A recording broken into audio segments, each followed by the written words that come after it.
this is a big struggle, especially in today's culture that isn't embracing these things. What would you say to somebody, maybe a Christian or maybe somebody that just totally disagrees with us? But thank you for watching if you're one of those people. Yeah, what would you say to someone who struggles with same-sex attraction, but they want to follow God, but they struggle with this and they've prayed, right? And they're Yeah. like, God, take this away. I Yeah. don't want this anymore. And they're on the verge of just accepting this is how I am, this is who I am, because God hasn't taken it away. What Mhm. words do you have for them? Paul's words. So, yeah, I mean,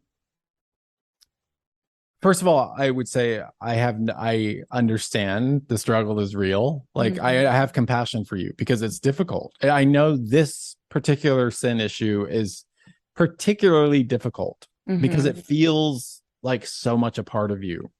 And sexuality is so powerful and potent. So uh but I would just reiterate Paul's words when he prayed that God would take the thorn from his flesh 3 times, and Mhm. God basically said no, and he said, my grace is sufficient for you, for my power is made Mhm. perfect in weakness. And his grace is enough. His grace is sufficient. And it makes me lean into God even more when I'm in a moment of kind of struggling. I'm like, oh my God, like, God, I need your. These are called self-states. Self-state is a frame of mind, a state of mind. Lots of literature on Jung called it a complex. And if we pay attention to this, we'll know where we are.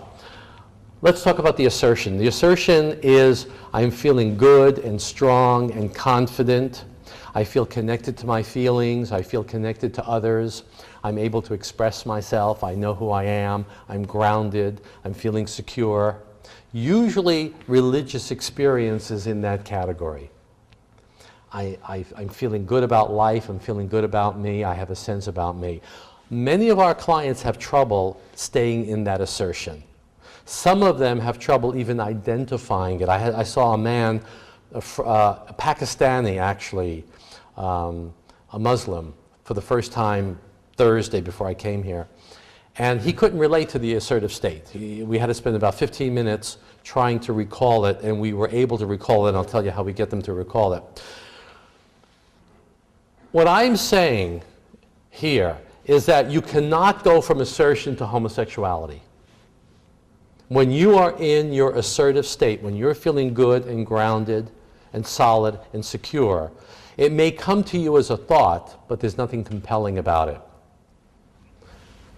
You have to go from, and look at the arrows, from assertion to shame to gray zone to homosexual enactment. Now, like I said last night, my wife says never speak in absolutes. I am speaking absolutely. This pattern always works. Those arrows only go in one direction, and that's how it goes. So, you say to your client, you cannot go from assertion to homosexual enactment. That's the good news. Therefore, the therapy is not to worry about homosexuality. All we have to do is keep you in your assertion. Now, what gets our clients out of assertion is shame.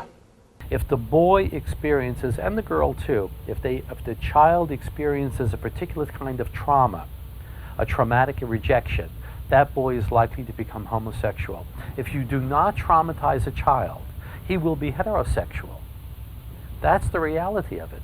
The child is capable of becoming a homosexual or a heterosexual, but it's our responsibility as parents and as educators to take these children and direct them toward their natural, biologically determined gender, which is heterosexuality.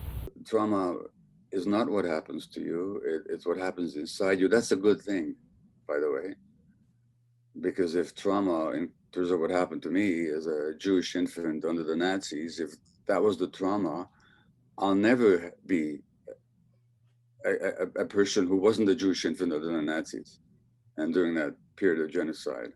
If trauma is the fact that you were abused as a child, you will never be a person who wasn't abused as a child.